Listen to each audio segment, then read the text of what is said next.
Our first recognition tonight is the Marcus Whitehead Scholar Athlete Awards. Marcus was a founding board member of the Sports Hall of Fame and passed away several years ago. He was a great guy, and the award is named in his honor. Every year we honor a male and female student athlete from married persons. And unfortunately, this year both of them are on family vacations this week. They are in your program on page 11.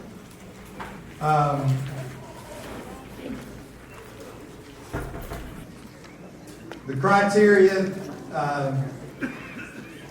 the athlete, student athlete has to play more than one sport and have an A average, and we're sorry they can't be here tonight. We give them their awards, and let's give them a round of applause in their absence. Ryan Bankston and Kalanis Outlaw. Ryan Bankston and Kalanis Outlaw. Thank you. This time I'm going to ask Joe Evans to come up and present the Coach Dan Pitts Memorial Scholarship Award.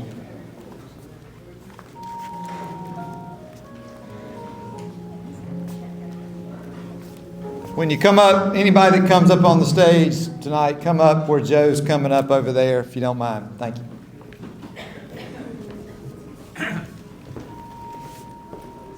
Okay, it is my honor to present the 2025 Dan Pitts Memorial Scholarship Award to Nick Arnold. Nick, where are you?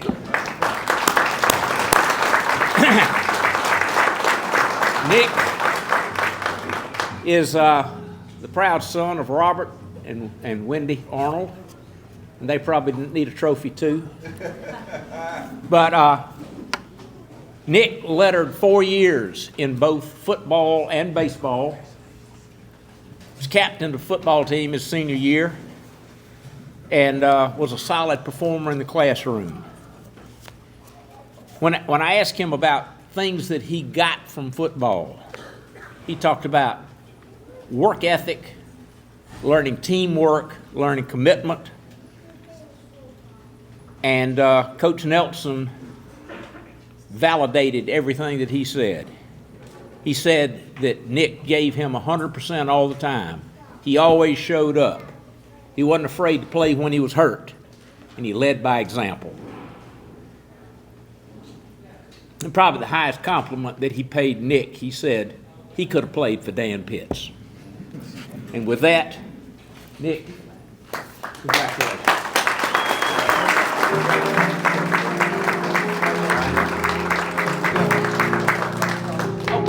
All right, okay. Last thing, thank you. Memory fails me sometimes. All right, we launched last year this scholarship in memory of Coach Pitts.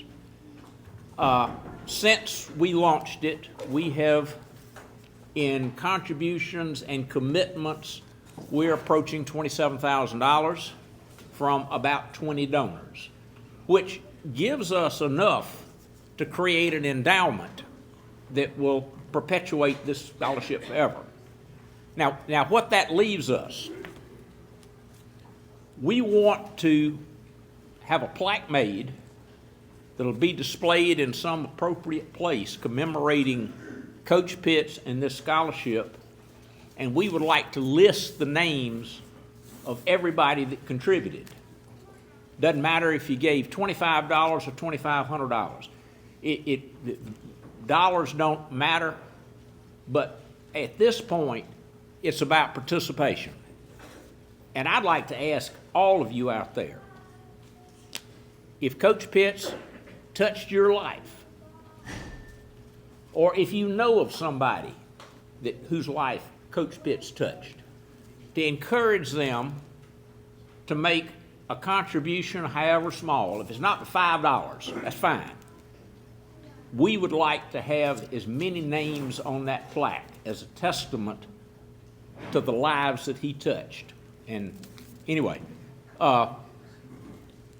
if you're willing to do this, if you're interested in doing this, let me know or let any of the direct board members know. Penny is the treasurer, the collector of the funds. But anyway, I would hope by this time next year that the laundry list of contributors is pretty long. Thank you.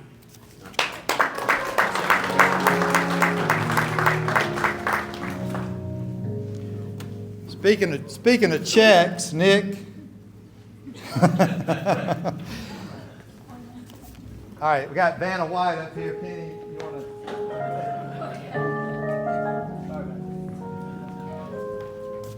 There's a QR code on the back of your program if you're interested in donating. There's a sign out front with the same information, and we will. You'll hear more about that throughout the year. The Coach Dan Pitts Scholarship. Congratulations, Nick.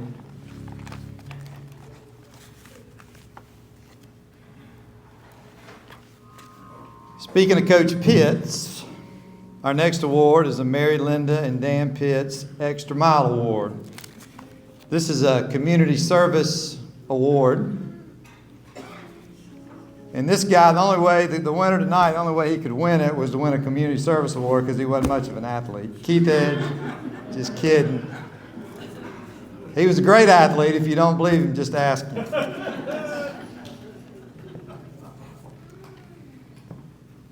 I think most people in here know Keith and know his deal. He is a wonderful guy, a wonderful community guy. He told me he was very proud to receive this award because it is named for Miss Mary Linda and Coach Dan Pitts. And he did play football and basketball and tennis at Mary Persons. He's a pickleball star now. Who said that? Does pickleball count? Do we have a category for the Hall of Fame? All right. Keith is very active in his church, very active in the community. He's been involved in a ton of different community organizations. You can read about him, his bio in the program. If I start trying to name all the organizations and things he's done, I'll forget some. Most recently, you can see him pretty prominently with the Sports Mike Radio Network. He does that. Supports Mary Persons athletics with that, and he recently founded the Monroe Champions All Abilities Baseball League, which has been a resounding success. Personally, Keith's always been a very special friend, special person to me, person I looked up to. He was actually a founding member of this Hall of Fame board. But you know what I'm going to say, Keith? His greatest and most proudest accomplishment, he coached, and I think it was the winter of 1980, rec league basketball team over here. When I was in the 6th grade, we ran the table and won the championship. Keith Edge, come over here and talk a little bit more.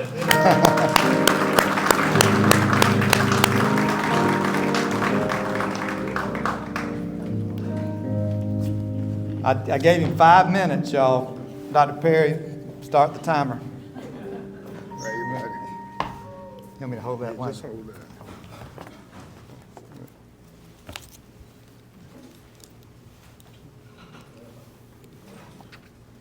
First, allow me to congratulate all the 2025 Hall of Fame inductees, the Mary Persons students who are the recipients of Dan Pitts Scholarship and the Marcus Whitehead Scholar Athlete Award.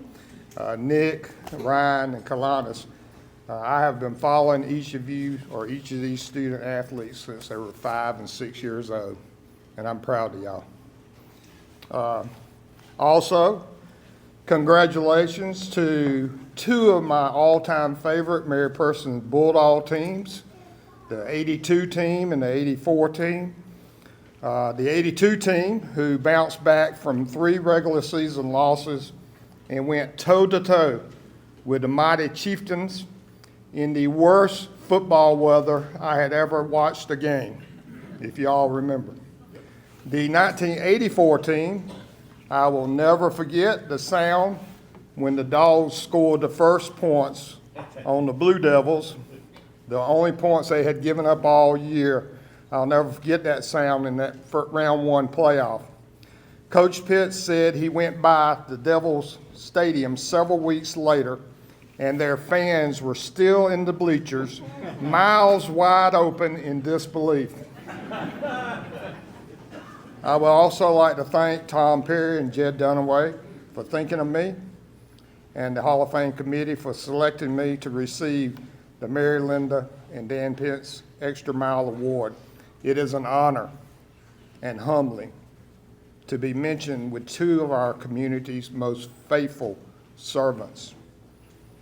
I thank God for service opportunities and to be more like Jesus. Jesus came to this world not to be served, but to serve. Mentioned earlier, 2 other of my mentors have passed away, and they are members of this Hall of Fame. Phil Walker and J.T. Love. And I think it's appropriate. Today is Phil Walker's birthday. So happy birthday, Phil. Intentional service requires commitment and time. I thank my wife, Celeste, and my family for allowing me to do the things I enjoy.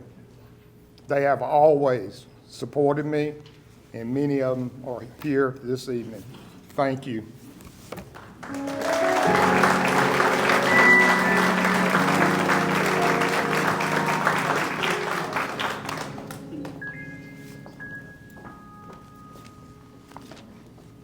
Celeste, thank you for putting up with it. Congratulations.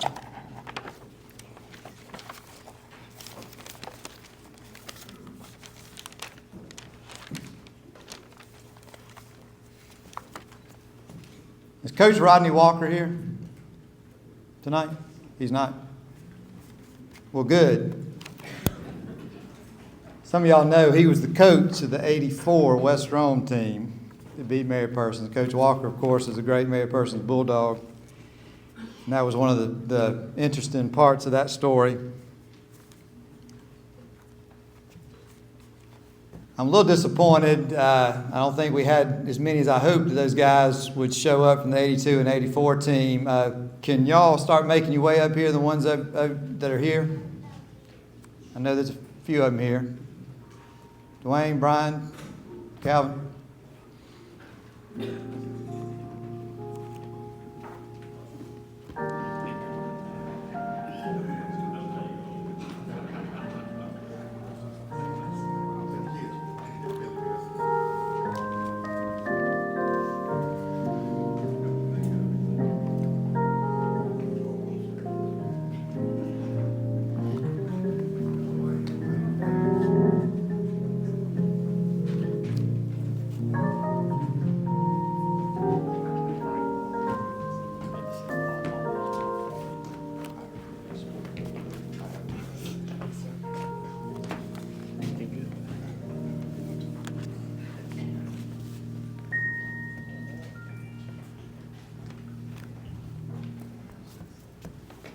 I grew up playing rec ball with most of these guys. I went to school down the street, and we always got beat out of we never made it to the playoffs, so I always got to go watch them in their playoff games. I was at both those state championship games, and I always looked up to those guys.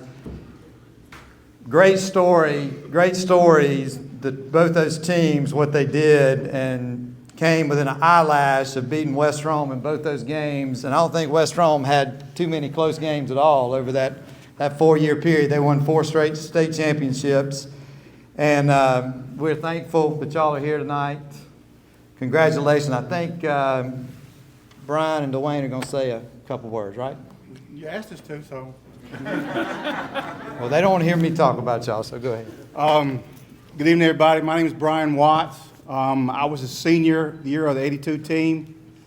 Go back and try to remember some things that went on.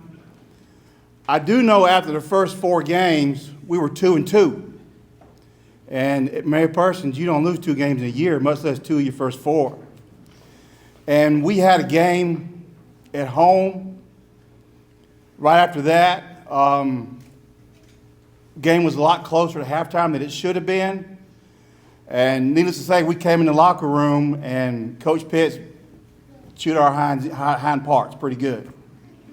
He told us to go back out and look at the stands. The stands were about half full. Nobody had come to watch that game. Everybody that night, he said, decided to go to Jackson to watch Robert E. Lee and Jackson play, because at that time, both teams were undefeated. Second half, totally different. We won by 3, 4 touchdowns. I can't remember the exact score. But that kind of set a little fire under all of us. And one of the things he said was, from here on out, you can't play for us coaches. You can't play for your parents. You can't play for the stands.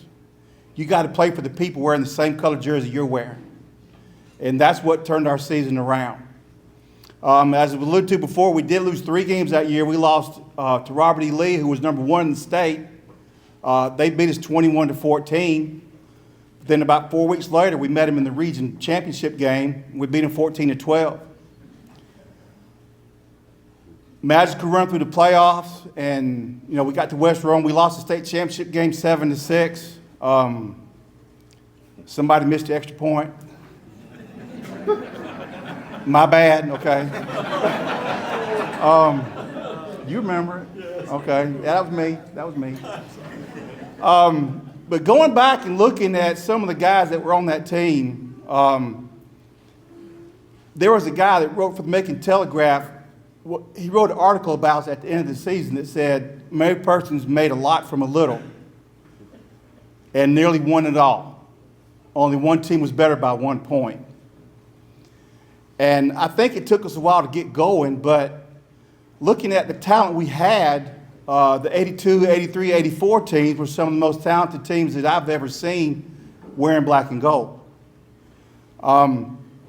We had several guys from my senior class go to college and play. We had guys like Ronnie Smith, Georgia Bulldog, Rodney Walker, Carolina Gamecock, Lonzo Watson, Georgia Tech, Roosevelt Calvert, who was in my class, Robert Alford, went to Middle Tennessee,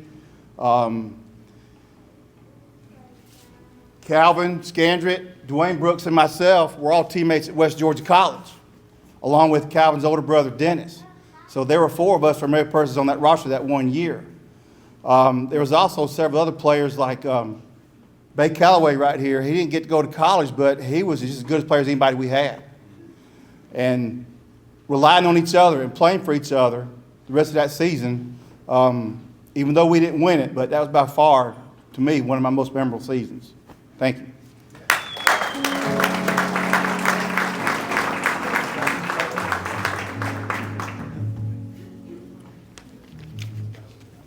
I'm going to try to make this short and brief.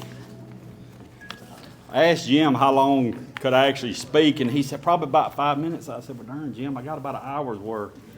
So, but I'm not going to keep you there, I promise you. All right.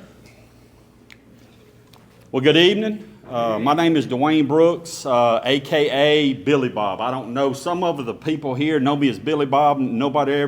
Some of the people never knew my real name. Okay, but Coach Pitts gave me that name. Okay. All right. I was a quarterback from 1982 to 84, one of the 3 captains of the 1984 team.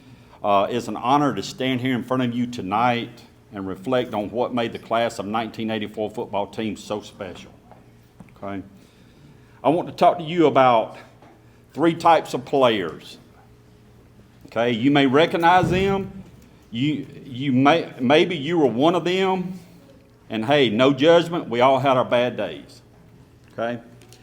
First type is the guy who wants to play football, but just enough to show up, do the bare minimum, and still somehow expect a pat on the back like he just won the state championship. The second one works hard, shows up, puts in effort, plays well, but only when the lights are on or when coaches are watching. He's dependable, but only when it's convenient. The third player is the one who holds himself, everyone around him with the highest standard. He's the guy who stays late to run extra drills, studies the game film like he's cramming for the SATs, and pushes everyone to go just a little bit harder. He doesn't just want to play, he wants to win, and he wants the team to win with him. Okay? To me, the teams of 82, 83, and 84, we were that third type. Okay? We sacrificed, we worked, we earned it. While others were relaxing, we were putting in the reps. On the field, in the weight room, and in our minds. Okay? You might ask, how do you become that third player? Has any of y'all ever asked that question? How do I become that third player? There's one word that sums it all: discipline. Okay?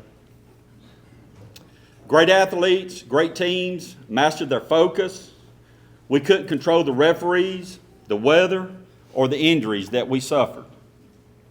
But we could control how we prepared and how we responded.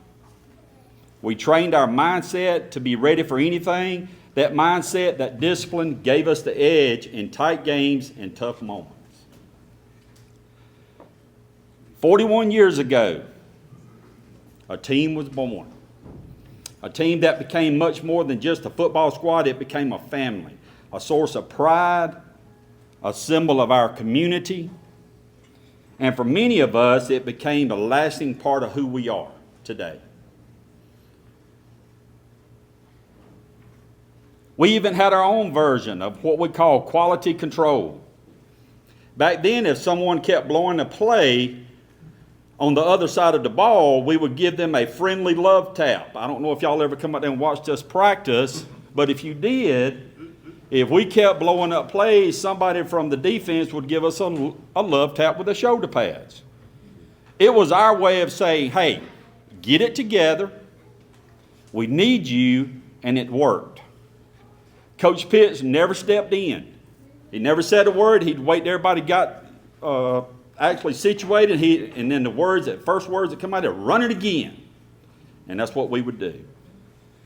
Every game in 1984 gave us something, a great memory, or a tough lesson. Some wins we celebrated, some losses we reflected on, but through it all, we grew as a team.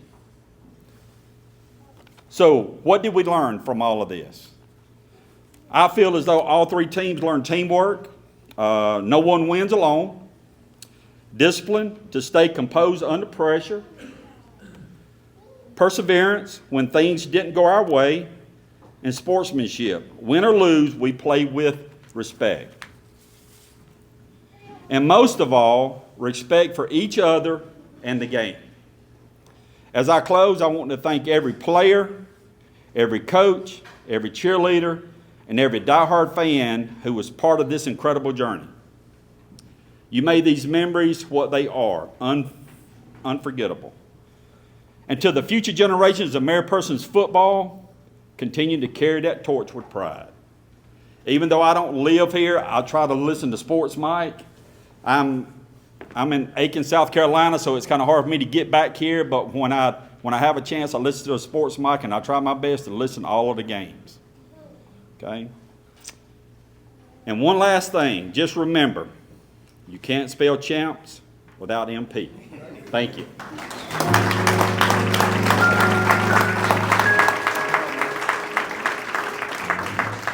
Can't let Dwayne and Brian get all the glory up here. Willie Frank Calloway, give him a hand. Calvin Scandrett. Michael Banks.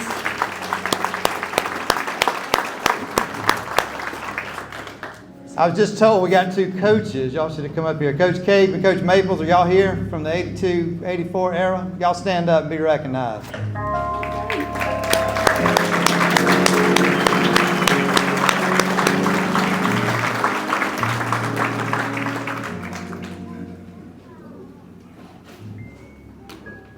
Penny told me to remind everybody, Calvin Scandrett, where you work now. You a Jackson Red Devil?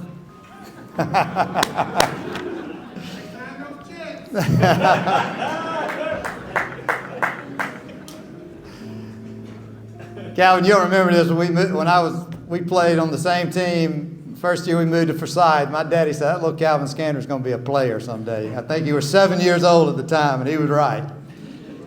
Dwayne Brooks, I still remember you playing for the Raiders and run that bootleg, and I get suckered in. You run around the end for a touchdown. Me playing defensive end back in the day too.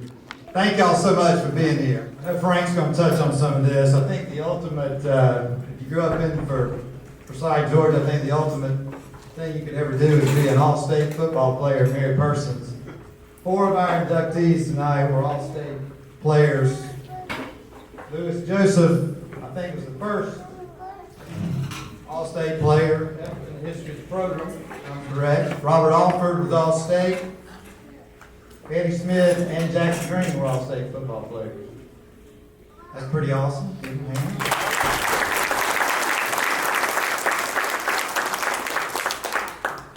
From when we started this Hall of Fame, we made a real conscious effort. We wanted to have diversity. We didn't want it to just be a Mary Persons football. The history of Mary Persons football is so great, you know, it's kind of like, you know, you can have Mary Persons football over and over every year. So, I think I'm proud of the board. We've done a great job doing that. Male, female athletes, different sports, Hubbard, Mary Persons, Monroe Academy. And among other things that they've accomplished, Rosemary Walker and Harold Gant, primarily the reason they were great basketball players. Give them a hand.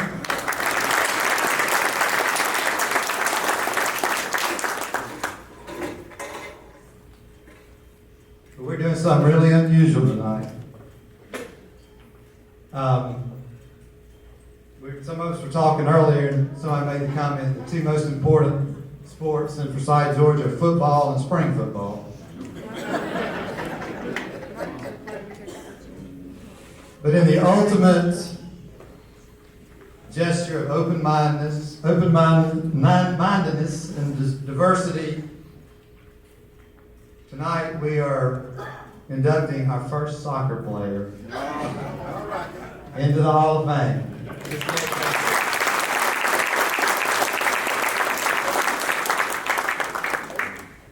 I have something in common with Kate Baker. We both graduated from Presbyterian College in Clinton, South Carolina. Presbyterian College in Clinton, South Carolina are about as big as they sound like they are. People say, why did you love PC so much? I said, it reminded me of my hometown of Forsyth. Clinton reminded me of my hometown of Forsyth. I got a little trivia question. Frank, you're not allowed to answer. Does anybody know what the mascot of Presbyterian College is?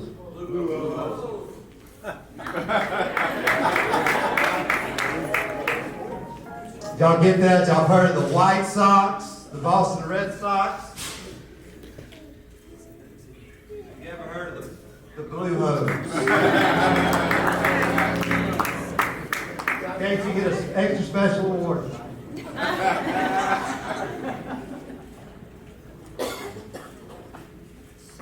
And hose is not plural for hose.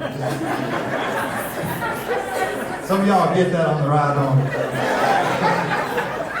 Frank!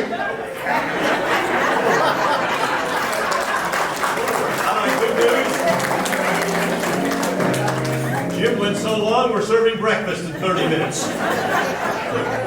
It is great to be here. Congratulations to all of our inductees, to all of our honorees. Nick, congratulations to you. I could not help but notice when they mentioned how good you are in the classroom, your mom had a big smile on her face. Moms love when their kids do well in the classroom. Key congratulations to you for everything you have done in this community and you continue to do. We are proud of you. Proud to be a part of Forsyth and the Monroe County Sports Hall of Fame. What a great group of people. It's always a fun night, and it's always a great night to be here. And on that note, we will get started. 1982, by the way, was my very first year here. My first year of covering high school football. I remember the first time I went to Mary Persons Field. And two things impressed me. Number one, the size of the home stands. And number two, they had trees in the end zone. Never ever seen that before. Amazing stuff. And it's only fitting that our first inductee was a member of that 1982 class. He was not a very tall fellow. Matter of fact, I think that's one of the things that endeared him to Coach Pitts. They were about eye level. And he took everything Coach Pitts said and put it to heart. Man, could he play. He could run the football. He could catch it. He could run back punts. He could run back kickoffs. He was always scoring touchdowns. A familiar phrase on the high school highlights, touchdown, Robert Alford, and he scored a bunch of them. He set all kinds of records. He was all-state. He was player of the year. He did everything, and he did it well enough to earn a scholarship to play with the Blue Raiders at Middle Tennessee State University. His fast feet made him almost uncatchable on the football field and took him places very few could go. And tonight, we welcome him into the Monroe County Sports Hall of Fame, the late Robert Alford, represented by members of his family. Which one is going to come up and speak? Come on up.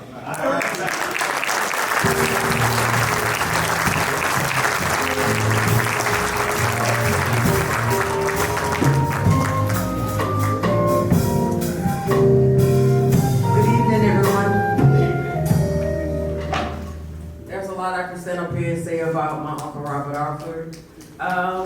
He taught me a lot. He taught me the game of football. As being basically the only girl that was surrounded by all of my uncles, he taught me everything that I know about football. He taught me so well to where I wanted to play football just like my Uncle Robert. Now, Mr. Dan Peace, I went to him one day and I let him know who I was. And I asked him, may I play football?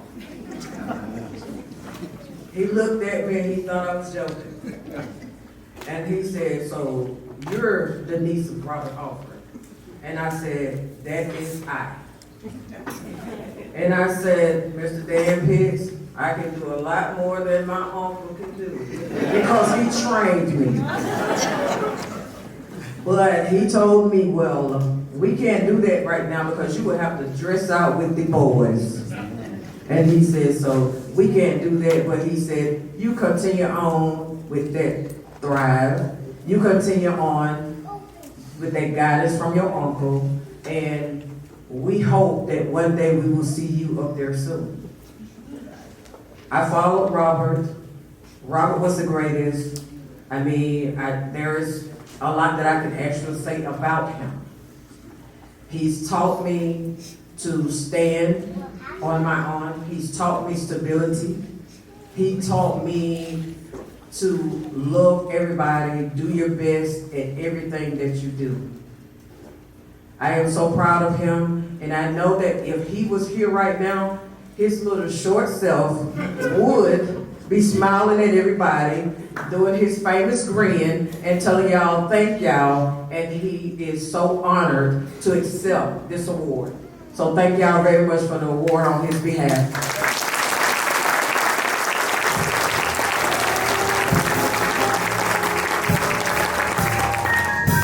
You would have been a heck of a flag football player, I bet. See? Before your time, you would have been scoring. Our next inductee, sometimes you look at numbers. I'm about to knock the clip off here. You look at numbers and you say, unbelievable. I literally could stand out in the middle of a soccer field with no goalie and not score as many goals as she scored in her entire career. 133 goals in a high school career is unheard of, my friends. Unbelievable. She was a star striker, and that probably doesn't say it enough. She was a 3-time team captain. She was 4-time All-State performer. She was a 4-year starter, and she led her team to the ultimate hill, that of being crowned as a state champion. She played soccer and took her around the world, places across the globe, because she was that good and she was that dedicated and she was that committed. She went on to play at Presbyterian College, where she was Offensive Player of the Year and led her team in scoring on numerous occasions. Her skill set was simply legendary. She elevated her teams to heights where only the great can go. And tonight, we welcome that greatness into the Monroe County Sports Hall of Fame, Kate Baker.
Accomplished in my life, I owe to my dear mother and father.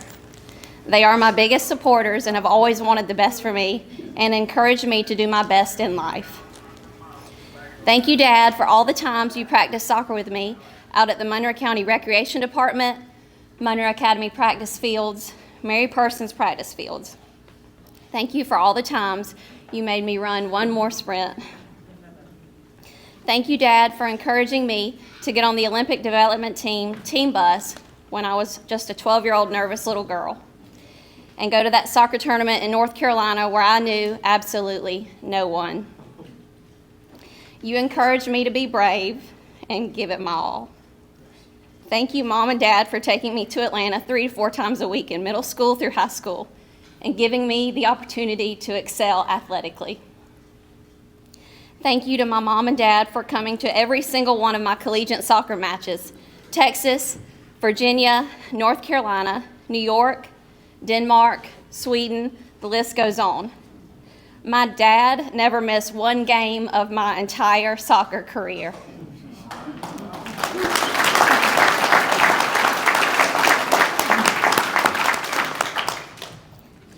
Thank you, Mom and Dad, for always telling me the hard truth and pushing me to be the best player I could be. You encouraged me, you pushed me, and you made me stronger.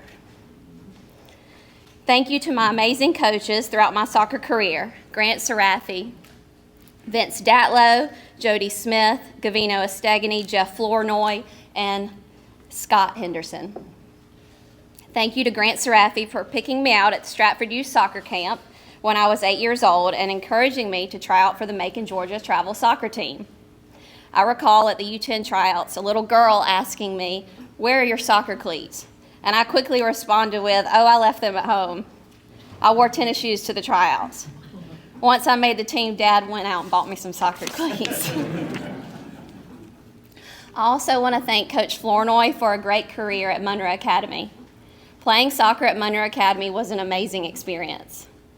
We had a great team: Katie Haygood, Heather Welch, Megan Stewart, Lauren Barlow, Hillary Hogg, Brittany Cole. We had a great 4 years.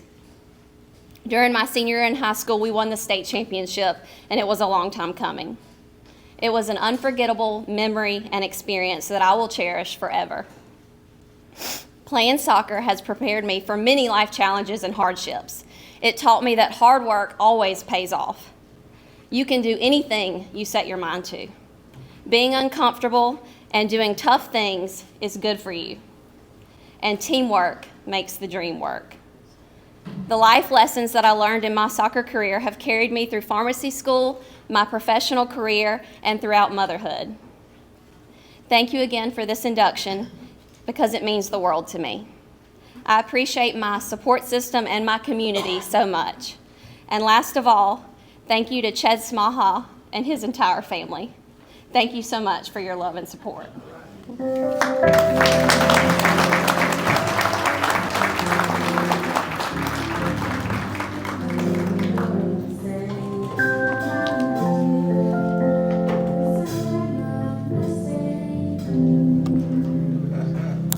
not find music at any other sports induction ceremony, okay? By far the best. Oh, amazing. All right, amazing. Our next inductee, born and raised in Forsyth. Growing up, he played all kinds of sports. Baseball with the neighborhood teams. Football, good enough to develop quarterback skills, but basketball was his true love. And he turned that ability into a star member of the Hubbard High School Tigers, playing at the gym over that way, wasn't it, Harold? Right over that way was where he starred.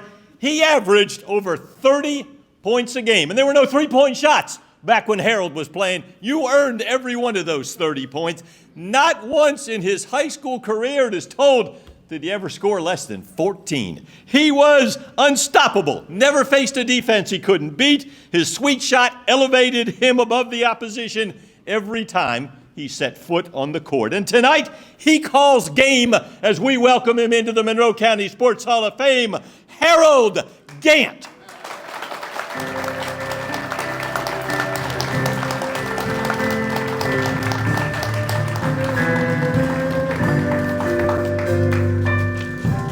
Congratulations, sir. Thank you, sir. Oh, boy. I've written this thing twice. I still don't know what to say. I'd like to thank everyone of the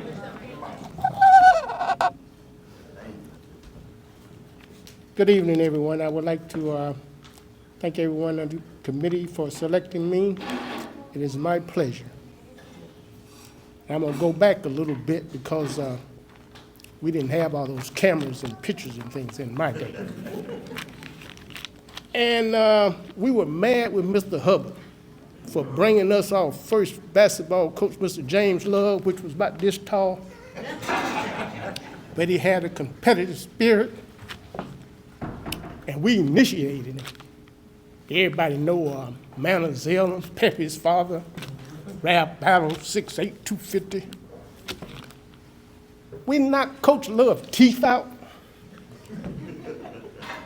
We broke his foot. And the next day, he was back there again. So we said, guys, I think we got a good one here. If he can put us together as a team, the way we put him through that, I think we can do something. And that's for Mr. Love, our coach. And another thing, we were going to a game in Griffin, Georgia. The man at the door, Ralph Ballard come in 6'5", Manor come in 6'4". I was behind Coach Love, he was 5'6". The man stopped him and said, "Where you going?" He said, "I'm the coach." He had to get out his Georgia license and stuff to show that he was the coach. The guy said, "Come on in." This is true stories, but it's funny. And I'm talking about basketball since everybody want to know who the GOAT is. There's only one GOAT. Everybody else is pretenders, want to be Madison Avenue moneymakers, which no problem with that, but the truth is the truth. I'm going to give you a few little things. I'm not going to hold you too long with these numbers and old folks. But my GOAT is Mr. William Felton Russell. College championship 1955 and 56. Olympic gold medal 1956. 11 NBA champions titles, 8 straight titles from 59 to 66. That wasn't good enough. Won titles as a player coach in 68 and 69. Not only playing, but he's coaching. What kind of man is this? That is my choice for the GOAT. Now, you can keep the argument going about these other little guys that want to claim that. We'll finish that outside. I'm going to go on to Courage, 1966 NCAA basketball championship. Mr. Don Haskins, Texas Western Miners, going up against Mr. Adolph Rump and the mighty Kentucky Wildcats. And that little slickhead boy that played for the Lakers, everybody liked him. What was his name? Pat Riley. Now, Don Haskins, as a coach, he had the courage to play his best players, which happened to be all black. Kentucky team was all white.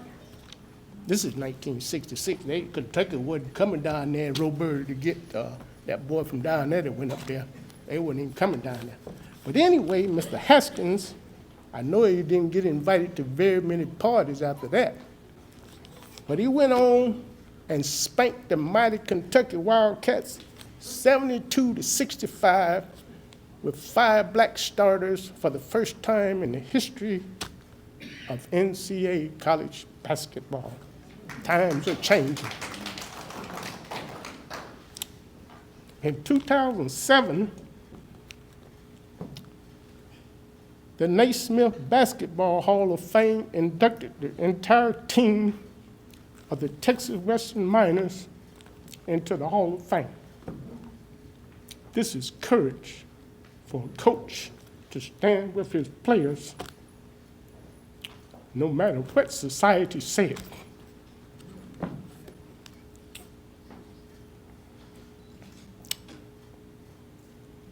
Thank you, Mr. Don Haskins. You don't know what you did, but you did a wonderful thing for this country and the world. Basketball is all over the world now. Nobody worries about what color you are or what nation you come from now. They don't even care about that. Because look at the NBA. I said, well, am I in Europe playing now or what? Players from everywhere. They want the best, that's all. And that's about courage for me right there. That's what I think is courage for Mr. Don Haskins. If anybody don't know who he is, please Google him and check him out. A great man. I had the pleasure of listening to Eddie Robinson make speeches and rep us up to get ready for game time. He said, you can't coach your players if you don't love them like your family. And that was his motto of building men and not football players or basketball players. He was in the business of building men. Sent over 200 players to the NFL. Nobody's in trouble yet. Nobody. To be a G-man is an honor. And my friend, Marcus Whitehead, and I sitting on the county church steps at night, you know, that was all haven. Nobody would bother us there.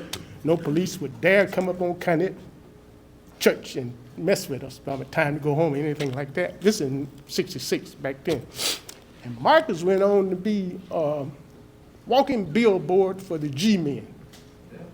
If you ever met him, I'm sure you heard him.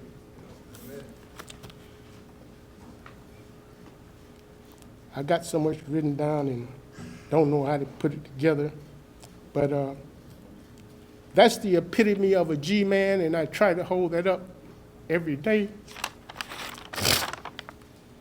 And I'm not going to hold you guys long about that. And once again, thank you. Excuse me. One more thing. I can't come up here talking about basketball without talking about the Wizard of the West, Mr. John Wooden. He has the pyramid of life for living. I'm not going to exaggerate on it. Just go home and Google it, and please read it for life. Thank you very much.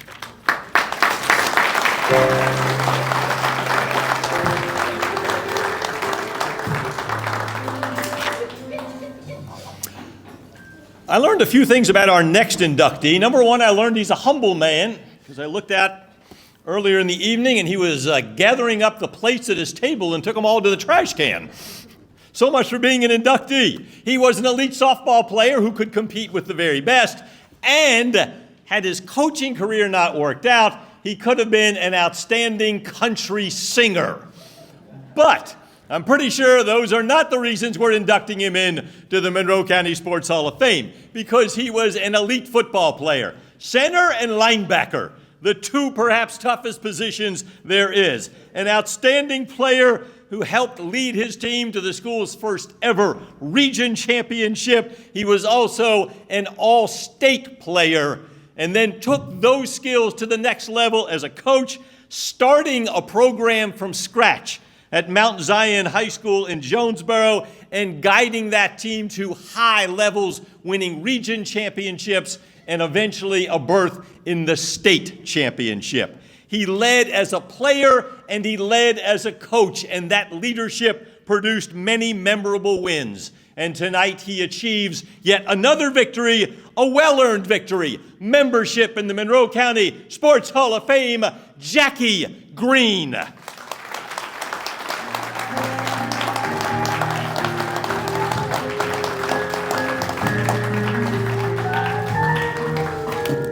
Congratulations, sir. Thank you.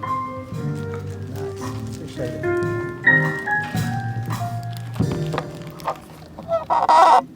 Y'all know any Chris Stapleton over there?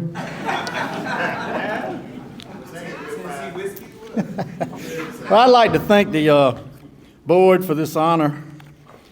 It's really nice to come back home for something like this. I guess I'd be remiss if I didn't thank the man that was responsible probably for getting me here, and that's Coach Dan Pitts. Coach Pitts was a great man, father figure to me. I lost my dad when I was 11. So discipline, that's where I got it. I'd also like to thank my family for being here, and I'd like for the green table to stand up and let everybody see my beautiful family. Would y'all stand up?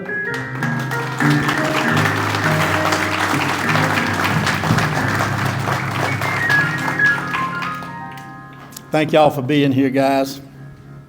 Some of my proudest accomplishments, probably, this is definitely one of them. I appreciate this award and being named Coach Pitts All-State Wall of Fame.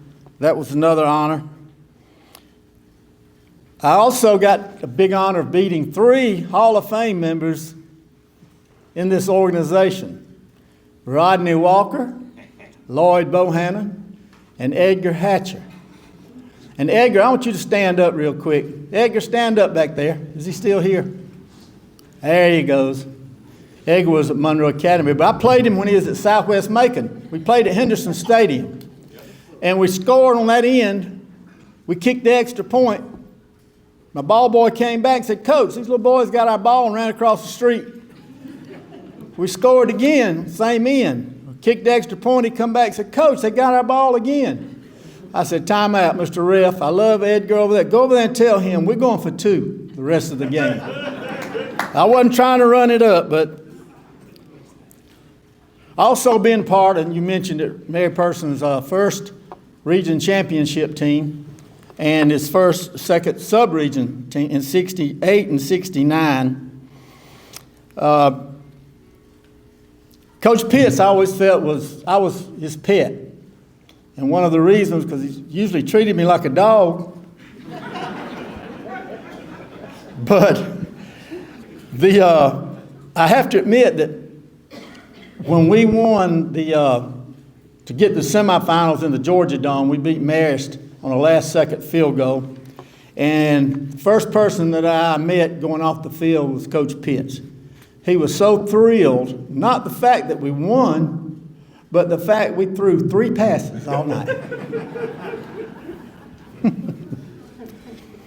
Now, he also gathered us around practice one day and said, guys, I want y'all to know, I read an article. You know what position player gets all the girls? Of course, everybody said, yeah, it's a quarterback. He said, no, it's the center. So, I have to admit, I think he was right. Now, I was a student of the game. I watched college football. I knew the rules, and I knew them pretty good. Coach Pitt stopped me one day. The referees didn't show up. He said, Jackie, you think you can referee this JV game? I said, absolutely. I know the rules. So I had to get a couple of players, and I told them, y'all just stand on the side of the field, and you just call all sides. Anything else, let me handle if you see anything. Also, the center at Mary Persons, if any of y'all were linemen, you know that the center made all the calls. Gap meant everybody blocked down. Reach, everybody blocks the guy to the outside. Yes told the fullback that there was a man in front of me, and no meant nobody was in front of me. And those calls were important because it kind of told everybody what to do. So we're playing the region championship, playing Armurchie, 1968. We're at home, and we're low scoring. We were ahead, but not by much. And I noticed there was nobody in front of me. They were in an even front where there was no nose man, and the linebackers is kind of spread out. So Lawton Davis, our quarterback, and nobody spoke in the huddle. If you played on offense, quarterback's the only one that could speak. So I grabbed Lawton before we got in the huddle and said, Lawton, there's nobody in front of me. We need to run the trap. So we ran a few plays, and finally there was a timeout. So Coach Pitts, I grabbed Lawton and said, please tell Coach Pitts to run the trap. There's nobody here. So Lawton goes out, comes back, says, okay, Jackie. Coach Pitts said, this is for you. Bill Jenkins went 30 yards up the middle. Nobody touched him. Touchdown. So I'm jogging off the field, my chest stuck out. Coach Pitts grabbed me and said, it's a good call. So he knew that I had a little bit of knowledge of it. And after the JV game refereeing, he said, after my pay, I thought, maybe he'll give me $10, $20. He said, go to the concession stand, get you a Coke and a hot dog. But again, I felt I was his pet. He told me once, he said, you look like a marshmallow with toothpicks sticking out the bottom. He always made fun of my little legs. And one spring, he moved me from center my senior year during spring practice. Of course, I loved playing center. I was used to it. Well, he says, we're going to put you at tight end this spring. And I'm, oh. Well, I had good hands. I could catch. But have you ever been a receiver at Mary Persons? You're just a downfield blocker. That's about all you are. So we're working at practice one day, and I'm blocking down, double teaming, and he finally said, you can't bust a sheet of white toilet paper. He said, wet toilet paper at that. So he loved me. I could tell. And we ended practice one day. We ran a little inside drill, and I'm playing linebacker, and guard comes out, and I knock him down, make the tackle. Next play, same thing. Guard center comes double team. I take one on one shoulder, one on the other shoulder. Then the next play, the center, the guard, and the tackle triple team me. Of course, I held my own. I made a pile. And I noticed Coach Pitts was back there grinning. So guess what happened on the next play? Both guards, center, both tackles, they all came down on me. And with that, he was laughing, and that's how he ended practice that day, on a funny note. But after football, I got to play basketball. I love basketball. And my junior year, we were fine, but I was the only junior starter, and our number 6 man was a senior. So they all left me. So my senior year, I may have to tell Mr. Gann up here that I accomplished something that I bet he never even thought about, but I was on the first and probably the last Mary Persons boys basketball team that went 0-20. We didn't win a game. We almost won one game, but Gordon Military up there, we had them. Of course, I shouldn't take a shot. I did miss. We lost, so just added on. People used to say, "Why in the world are you playing basketball? Y'all not gonna win a game." So I'm gonna show y'all why. Manchester, Harris County, Hogansville. Those are some long, dark trips. I want the girls of 70 that rode that bus. Y'all all stand up back there. Y'all stand up. I think Trellis, you were on that bus too. So, but that's why I played. And then after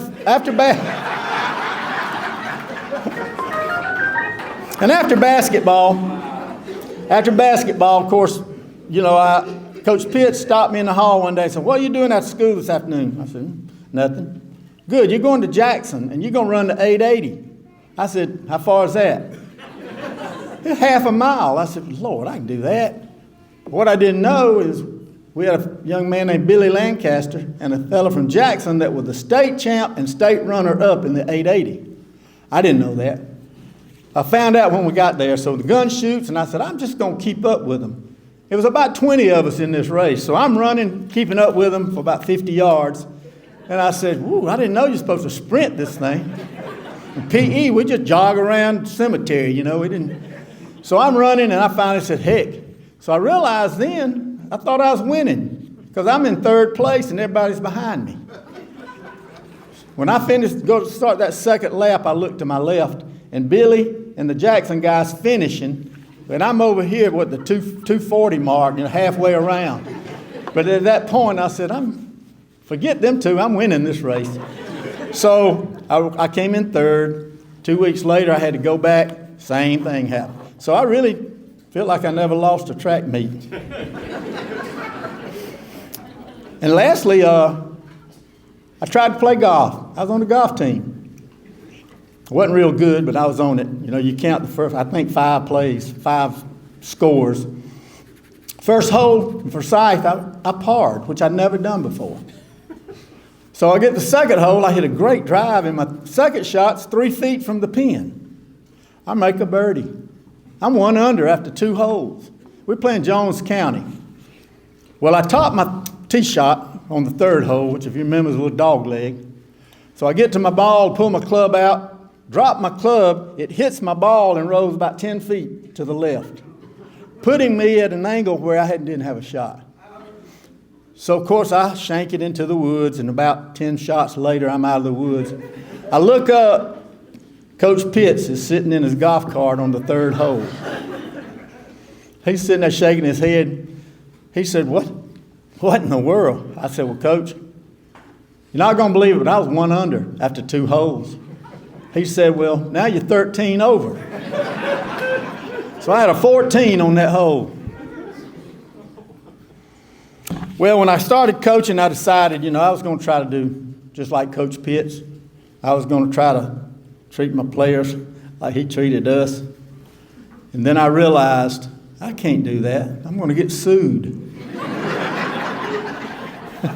But in closing, I saw Penny a couple weeks ago in Hall of Fame in Dalton, and I sang a song, which I won't sing for you today, but Randy Travis had a song that was perfect. If I had to do a song dealing with Coach Pitts, the verse is, I thought he walked on water. As the story's told, only heaven knows. His hat seemed to me like an old halo.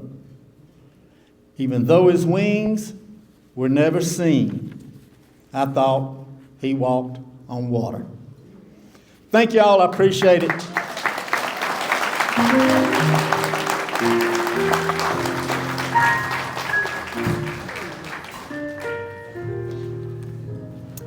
I've never heard a musical interlude for people standing in the crowd, okay?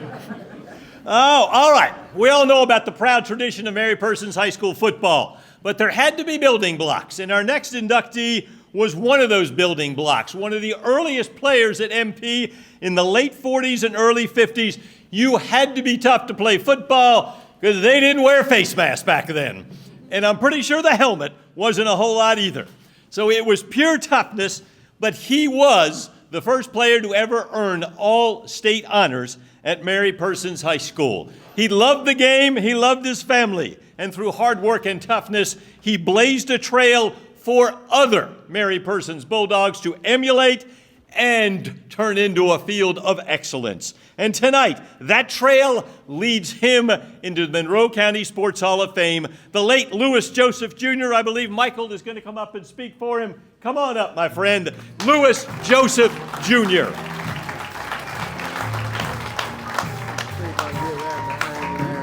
Yeah, perfect.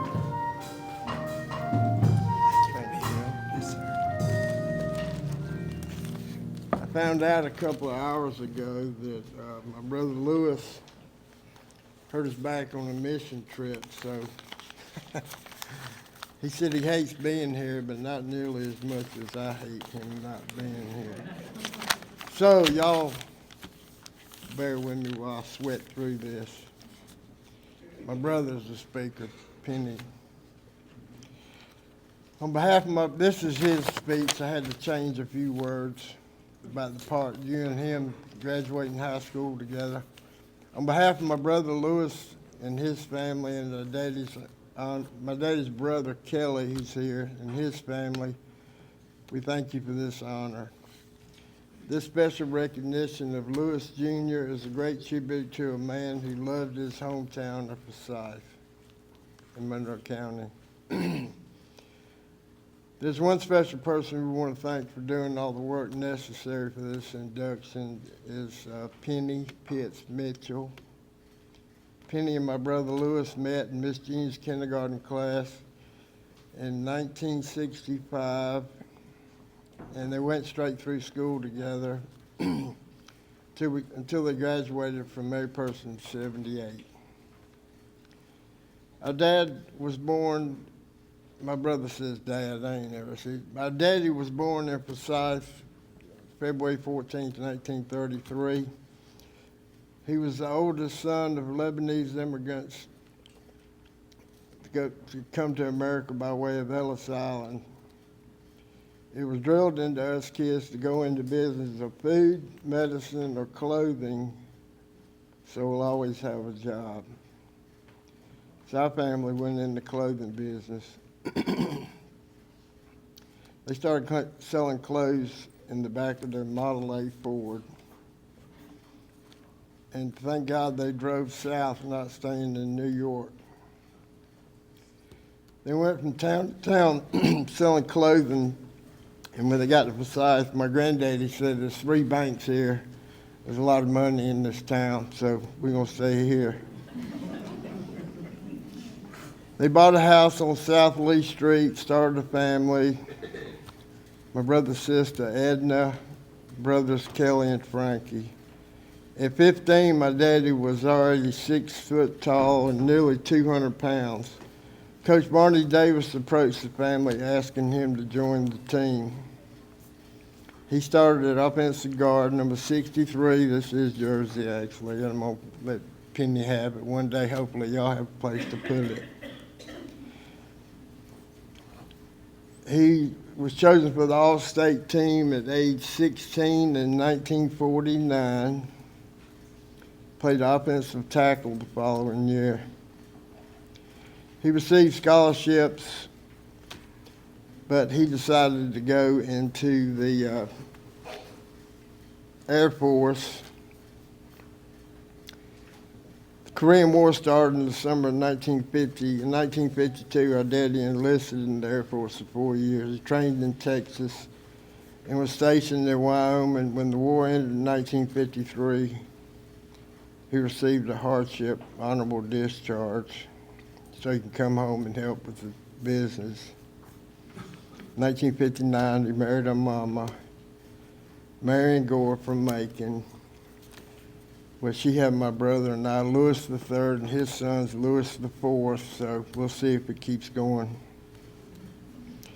Our dad was a great father. He never met a stranger. He could talk and sell clothes to anyone. He always had a smile on his face, and he loved the Mary Persons Bulldogs. One of his best friends in the world was Coach Dan Pitts. They teased each other constantly. A lot of people don't know Coach Pitts had a good sense of humor. I got to see that.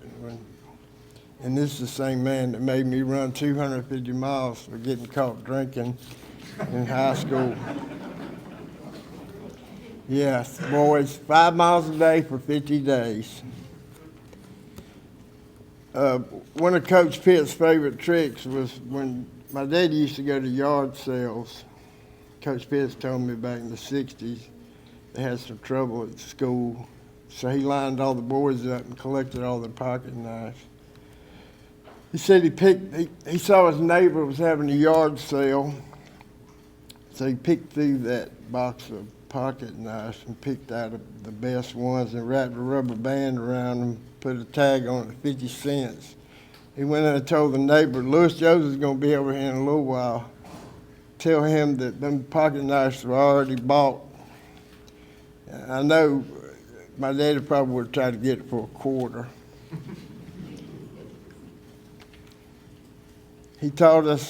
My dad taught us how to be a man, how to fix things, how to hunt, fish, and how to treat people, his family. He taught us to work hard and be proud of who we are and where we came from. To do the right thing, respect others, and to have fun in life and not take ourselves too seriously. There were always people at our house growing up having fun. He was honest, funny, smart, humble, and caring. He loved Jesus and taught us to do the same. I have no doubt he's in heaven with Coach Pitts, Marion Dorner, showing Unc Kendrick around. I know they're having a good time playing cards. In closing, thank you for this honor and recognition of our father in the Forsyth Monroe County Sports Hall of Fame. May God bless you all.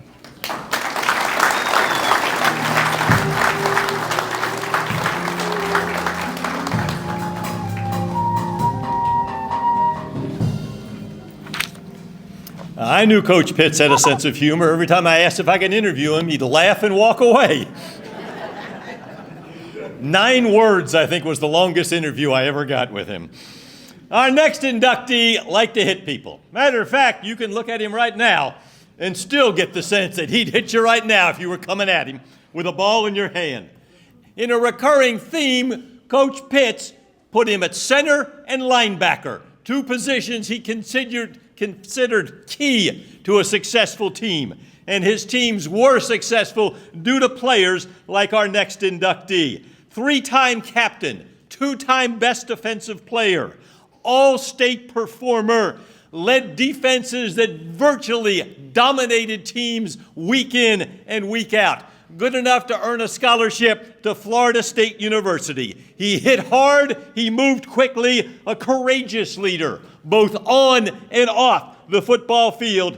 And tonight, the Mongoose earns his place in the Monroe County Sports Hall of Fame. Please welcome Eddie Smith.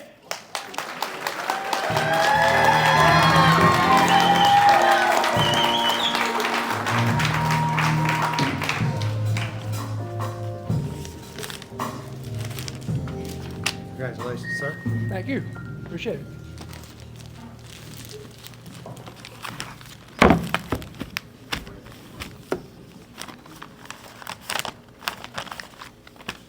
First of all, public oratory is not on my resume.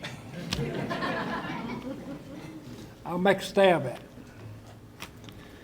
Mr. MC, members of the committee, honored guests, ladies and gentlemen, greetings and congratulations to all the inductees.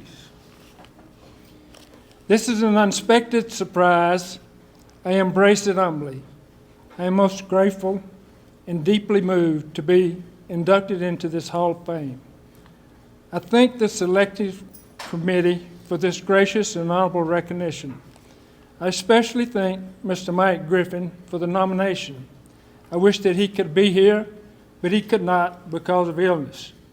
Y'all keep him in your prayers, please. This recognition is a testament to my journey in this sport. It's also a testament to those who encouraged and supported my efforts. I recognize and give thanks to the Almighty for the ability and opportunity to participate in this game. Appreciation to my family, my stepmother, Jane Smith, who enrolled me in this Little League team, the Black Knights, in the 6th grade, to focus my energy somewhere other than devilment, as she put it.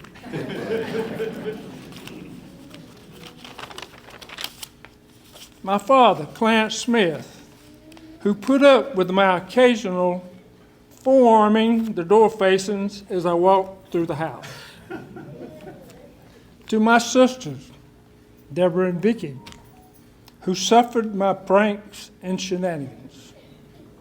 In 8th grade, I exceeded weight limit for Black Knights, hence Coach Pitts, who found a place for me on the practice squad for the varsity. Live dummy.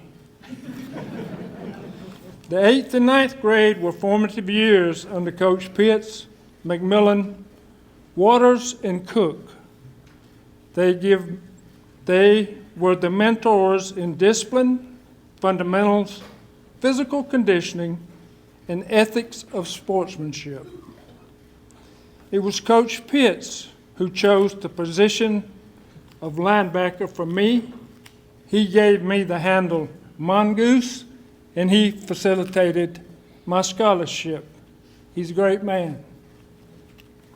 This is also a testament to my teammates who inspired me through their dedication, determination to play to the utmost of their ability and training. And to the teammates who were the juniors and seniors, the classes of 1964 and 65, who were the true mentors of, quote, "This is how you do it," end quote, physical contact football. Once again, I thank you for this recognition and will cherish it always. God bless.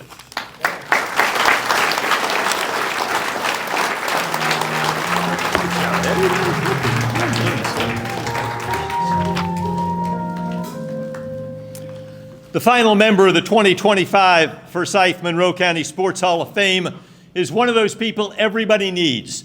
Someone who just gets things done regardless of the task. Going all the way back when she first started at Hubbard High School and displayed great skills on the basketball court. And then when she went to Mary Persons High School and honed those skills, being one of the greatest female athletes in the early days of MP after integration. She would earn many honors, including Homecoming Queen. She was 3 years at Mary Persons, scoring points and guiding her teams. And then it was time to do other things, the little things that everyone has to be able to do, the people you have to have, whether it was being the scorekeeper, whether it was working as a volunteer coach for the rec department, whether it was working as a city councilwoman in the city of Forsyth. She was a court magician who evolved into a legendary leader who then inspired countless others to help make their communities better places to live. And tonight, she earns yet another crown, this time as a member of the Forsyth Monroe County Sports Hall of Fame, class of 2025, Rosemary Walker.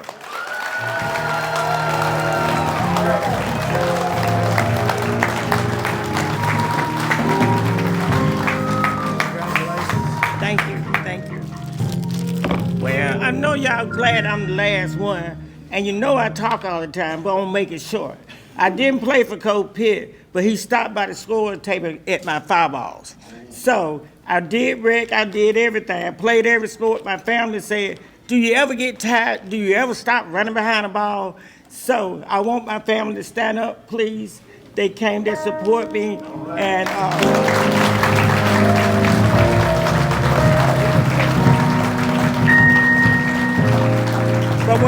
at the recreation department, I was looking for a coach to do flag football. Couldn't find one. So I became the coach for the Wildcats. So my play was chicken wing to the left, chicken wing to the right. So that's what I done. And I love doing stuff. And now I have a museum called Telling Our Story. You're welcome to go through the halls and see it. And I'm not gonna keep it. I just wanna say thank you.